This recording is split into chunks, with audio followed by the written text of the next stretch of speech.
যারা ছিনতাই কার্যক্রমের সাথে জড়িত আমাদের যে ডাটাবেজ আছে, তথ্য আছে, সেখান থেকে দেখে কারা বাইরে আছে এদের উপরে গোয়েন্দা নজরদারি করি।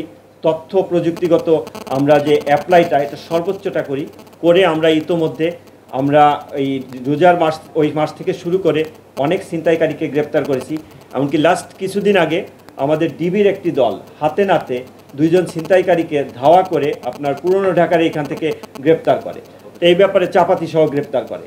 তা আমাদের ছিনতাইয়ের বিরুদ্ধে যেটা আছে, ছিনতাইয়ের এটা আমরা রোধ করার জন্য বিশেষ অভিযান পরিচালনা তখন থেকে শুরু হয়েছে, এখন পর্যন্ত অব্যাহতি আছে এবং প্রতিনিয়ত এ কার্যক্রমে আমাদের যে সদস্য আছে তারা সক্রিয়ভাবে অভিযান পরিচালনা করছে।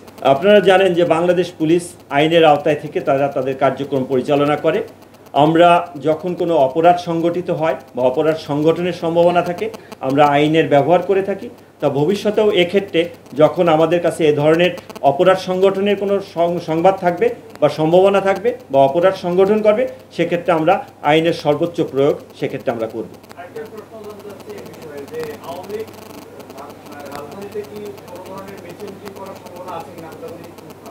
আমরা যেটা কাজ করি গোয়েন্দা তথ্যের ভিত্তিতে কাজ করি।